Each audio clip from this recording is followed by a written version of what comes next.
उधर देखिए भगवा ओढ़ के हमारे एक भाई खड़े, इधर देखिए कोई टोपी लगा करके बैठा। ये कांग्रेस की मोहब्बत की राजनीति है। हम चाहते हैं कि लोग मिलजुल कर करें कि हमने समझम दिया, आबे गंगा दिया, तुमने भारत को गंगा ही गंगा दिया, तुमने एक रंग के ख्वाब देखे मगर तुमने एक रंग के ख्वाब देखे मगर हमने हिंदुस्तान को तिरंगा दिया।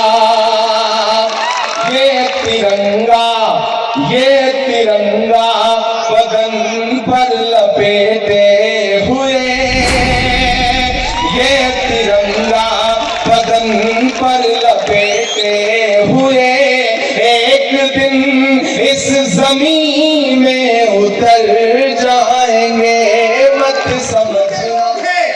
इनका हर नारा झूठा है, इनके हर दावे खोखले हैं। देश के प्रधानमंत्री लाल किले पर खड़े होकर के महिला सुरक्षा की बात करते हैं, नारी सम्मान की बात करते हैं, और उसी दोपहर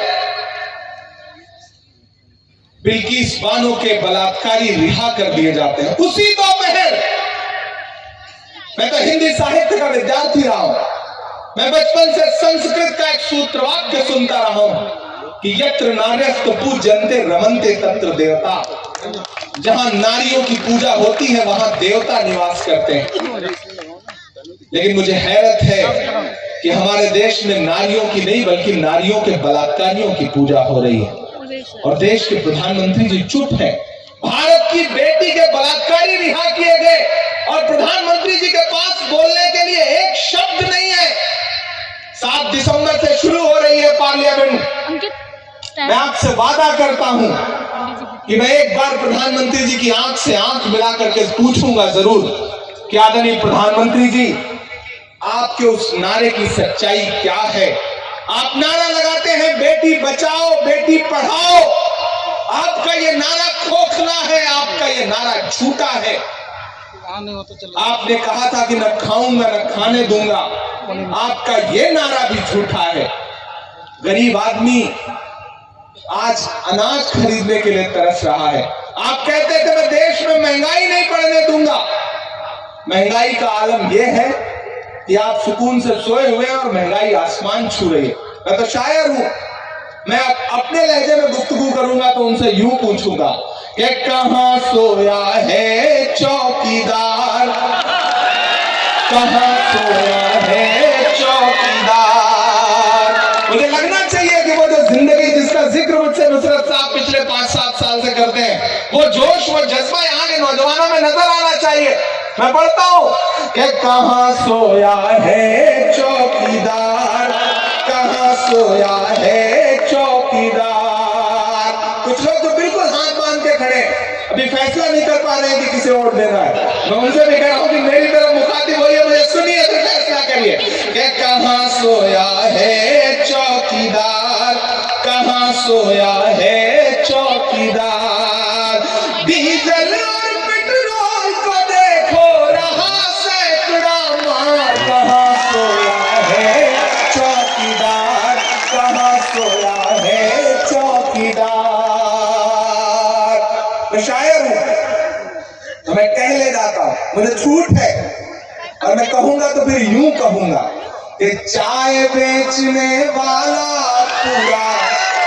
अगली लाइन सुनिए, ये इस पे तो आपने बड़ी ताली पहले से बजा रखी है कि चाय बेचने वाला पूरा भारत बेच रहा है,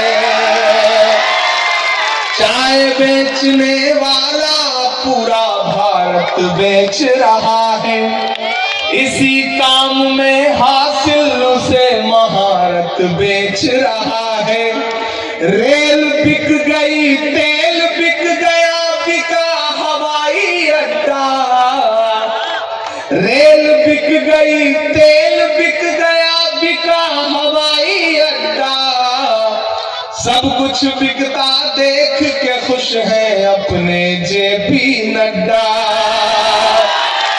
कि जनता महंगाई की मारी, जनता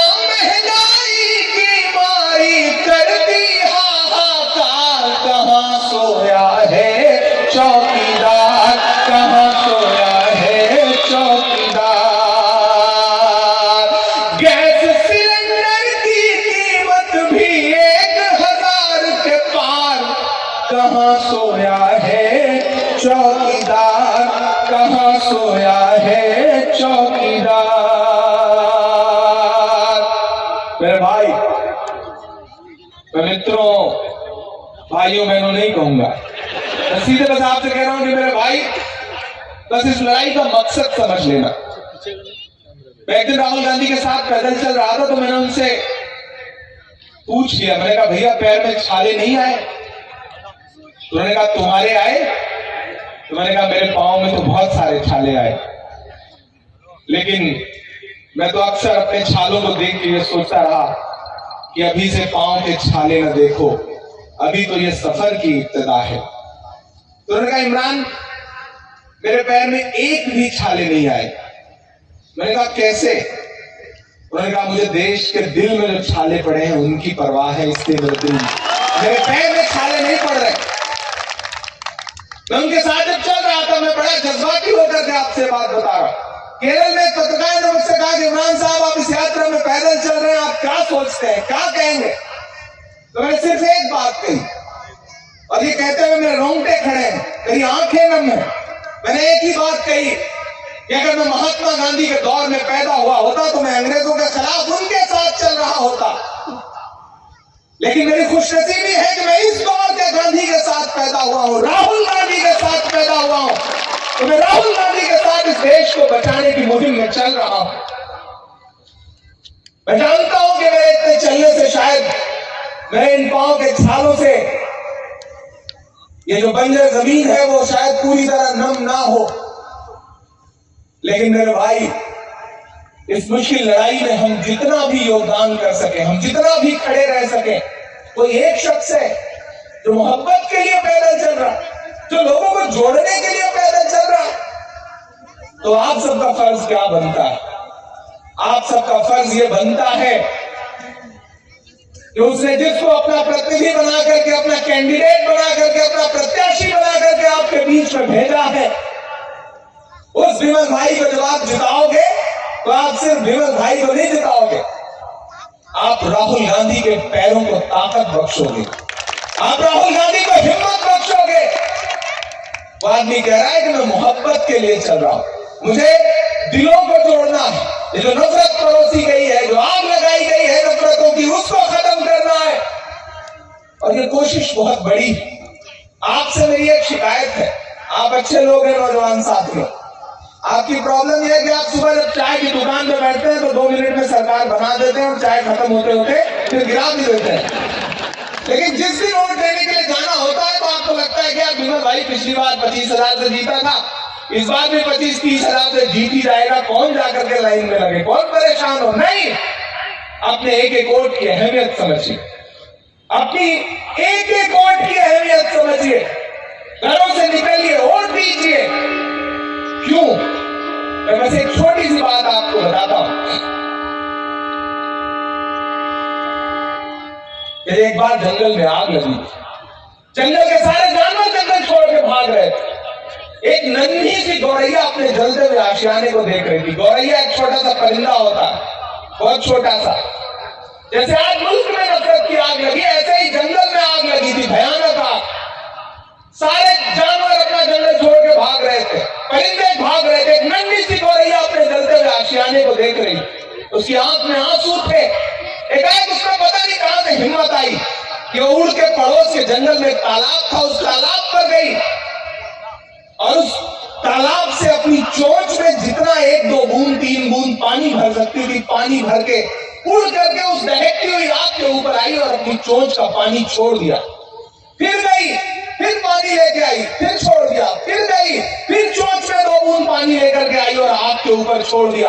ये करते करते जब वो बहुत थक गई तो पड़ोस के जंगल की डाल पे बैठ के सुस्ताने लगी। तो वहां बैठे अजगर ने उससे कहा, क्यों नहीं गौरैया, तुझे क्या लगता है तेरे 2 बूंद पानी से जंगल की इतनी बड़ी आग बुझ जाएगी? तो गौरैया के जवाब को अपना जवाब बनाना। गौरैया ने कहा, मुझे यह बात पता है कि मेरे 2 बूंद पानी से शायद जंगल की इतनी बड़ी आग का कुछ ना बिगड़े, लेकिन उससे भी बड़ी बात मुझे यह पता है कि आने वाली सदियों में जब जंगल का इतिहास लिखा जाएगा तो मेरा नाम आग लगाने वालों में नहीं बल्कि आग बुझाने वालों में लिखा जाएगा। मैं आपसे यही गुजारिश करने के लिए आया हूं। शिकायतें एक तरफ रखिए, लेकिन मकसद बहुत बड़ा है। ये एक्सपेरिमेंट का दौर नहीं है। कांग्रेस की सरकार बनने जा रही है और विमल ने जो कहा मैं उसे आगे बढ़ाता हूं। अगर आपने दोबारा जिताया और सरकार बनी तो हो सकता है कि लॉटरी लग जाए। आज मैं विधायक के लिए वोट मांगने आया हूं, क्या पता ऊपर वाला जबान कबूल कर ले तो हमें यह लगे कि हम तो मंत्री के लिए वोट मांगने गए थे, ऐसा भी हो सकता है।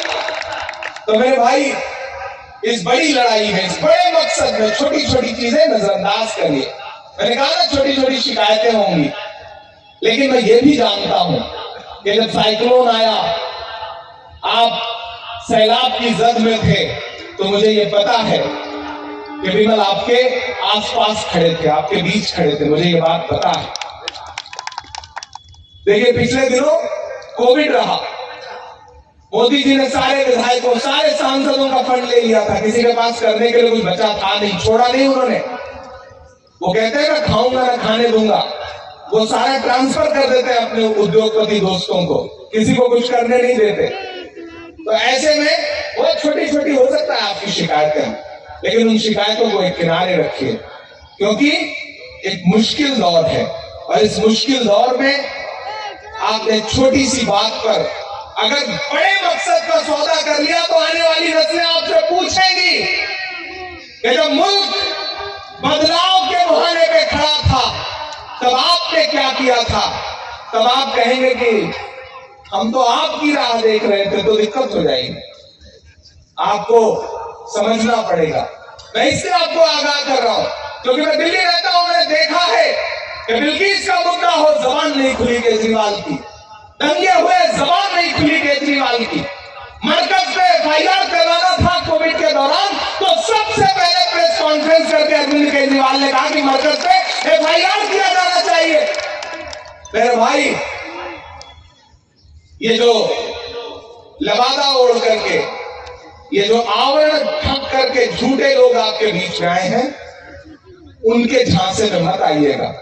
मैं तो अक्सर एक शेर पढ़ता हूं कि भारत मां की आंख के तारे कहां गए, भारत मां की आंख के तारे कहां गए, आरएसएस के राज दुलारे कहां गए, अच्छे दिनों की तरह उन्हें भी खोज रहा, कोई बताए अन्ना हजारे कहां गए। वो भी गायब हो गए। बस अपने उनके साथ जो लोग खड़े थे भाजपा की मदद के लिए, वो आज भाजपा को हर स्टेट में फायदा पहुंचाने के लिए घूम रहे हैं। लेकिन हिमाचल में जैसे उन्होंने बोलिया बिस्तर बांध लिया, हिमाचल प्रदेश में, वैसे ही पिछले एक हफ्ते में उन्होंने गुजरात का इलेक्शन भी लगभग छोड़ दिया है। अब लड़ नहीं रहे, उनको समझ में आ गया है कि यहां कुछ है नहीं। गुजरात की आवाम बड़ी समझदार है। वो जो डायलॉग है ना कि गुजरात की हवा में व्यापार है साहेब, तो ये गुजरात है। वो व्यापारी बन के आपको यहाँ ठगने आए तो उन्होंने देखा कि नहीं यार, यहाँ तो हमसे बड़े बड़े व्यापारी बैठे हैं, यहाँ का बच्चा बच्चा व्यापारी है। वह यहाँ के आपके इलाके का एक बच्चा जो है इंटरव्यू देने गया, तो सामने बैठे इंटरव्यू लेने वाले ने कहा कि अच्छा ये बताओ, जंगल में शेर आ जाएगा तो क्या करोगे। तो लड़का सोमनाथ का था, उसने कहा आप पेड़ पे चढ़ जाऊंगा। तो इंटरव्यू वाले ने कहा अच्छा तुम नदी पार कर रहे हो, वहां शेर आ जाए तो क्या करोगे। तो उसने कहा पेड़ पे चढ़ जाऊंगा। तो बोले यार तुम हर जगह पेड़ ला दे रहे हो। तो उसने कहा आप भी तो हर जगह शेर ला दे रहे हो, कहां से यहाँ पे शेर आ जाएगा। तो आप समझदार लोग हैं, इसलिए आम आदमी पार्टी के झांसे में आप आ नहीं रहे, ये बात उन्हें समझ में आ गई है।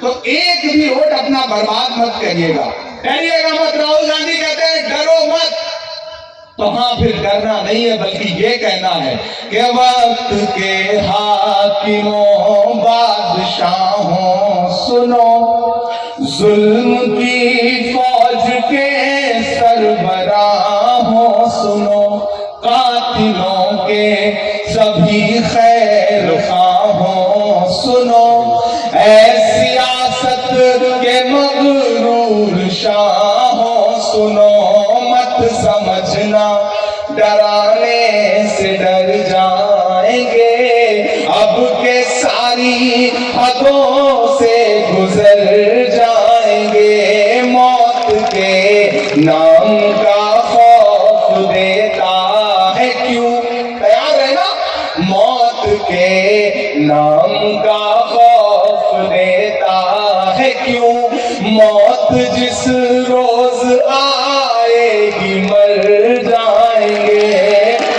समझना कि हमने ज़मज़म दिया, आबे गंगा दिया। मुझे अच्छा लग रहा है इस मंच पर, कौन हिंदू कौन मुसलमान कोई भेद नहीं है, सब मिलजुल करके बैठे हैं। उधर देखिए भगवा ओढ़ के हमारे भाई खड़े, इधर देखिए कोई टोपी लगा करके बैठा। ये कांग्रेस की मोहब्बत की राजनीति है। हम चाहते हैं कि लोग मिलजुल करके रहे। कि हमने ज़मज़म दिया, आबे गंगा दिया, तुमने भारत को गंगा ही गंगा दिया। तुमने एक रंग के ख्वाब देखे मगर, तुमने एक रंग के ख्वाब देखे मगर, हमने हिंदुस्तान को तिरंगा दिया। ये तिरंगा बदन पर लपेटे हुए, ये तिरंगा बदन पर लपेटे हुए एक दिन इस जमीन में उतर जाएंगे, मत समझना। अजने लग रहा है कि वो साजिशें करके अपने विमल को हरा देंगे। मैं तो उनसे बस आखिर में इतना कह रहा हूं, ये जो 3 मिनट बचे हैं इसमें, कि दायरे में सिमट के आएगा जहां है, जैसे है, जो चौथी लाइन है उसमें समर्थन का हाथ उठना चाहिए आप सारे लोगों का। कि दायरे में सिमट के आएगा, हर रवायत से हट के आएगा। आंधियों को जरा खबर कर दो, आंधियों को जरा खबर कर दो, शेर वापस पलट के आएगा, शेर वापस पलट के आएगा। बस आपसे इतना कह रहा हूं कि आपके तमाम लोग ऐसे बैठे जिनके लिए छोटे भाई की तरह हूं, कुछ लोग हैं जिनके लिए बड़े भाई की तरह हूं, तमाम बुजुर्ग ऐसे हैं जिनके लिए बेटे की तरह हूं। आप विमल चुड़ासमा को पिछली बार से ज्यादा वोट से जिताइए। मैं अपना दामन फैला के आपसे कह रहा हूं, वादा कर रहा हूं कि आप इन्हें यहां जिताइए। दिल्ली में आपका एक भाई बैठा है आपकी आवाज सुनने के लिए, आपकी आवाज बन के बोलने के लिए। लोग जुमला देते हैं कि दिन के 24 घंटे मेरा दरवाजा खुला है, लेकिन मैं पूरे ईमान से ये कह रहा हूं कि 24 घंटे मेरे घर का दरवाजा भी खुला है और मेरे दिल का दरवाजा भी खुला है। आप कभी भी आए, आपकी आवाज बन के हर जगह बोलने की कोशिश करूंगा। आपका ये भाई विधानसभा में बोलेगा, आपका ये भाई पार्लियामेंट में बोलेगा, ये मेरा आपसे वादा है। इन्हें जिताइए। आज आपको बहुत ज्यादा शायरी नहीं सुना सका हूं, आज सिर्फ सियासी बातचीत की है, लेकिन आप इन्हें जिताइए। मेरा वादा है जीत के जश्न में इसी ग्राउंड में एक मुशायरा होगा और पूरी रात आपको शायरी सुनाऊंगा, ये मैं आपसे वादा कर रहा हूं। एक बार विमल के लिए, एक बार सारे लोग जहां हैं हाथ उठा करके विमल के लिए अपना समर्थन बताएं और ये बताएं कि आप विमल के लिए, आप सारे लोग विमल को ज्यादा से ज्यादा वोट से जिताएं। पिछली बार से दुगना मार्जिन कर दें, ये मेरे ऊपर आपका एहसान होगा। कांग्रेस पार्टी के साथ आप खड़े होंगे तो इस देश के संविधान को बचाने के लिए खड़े होंगे। बहुत बहुत शुक्रिया।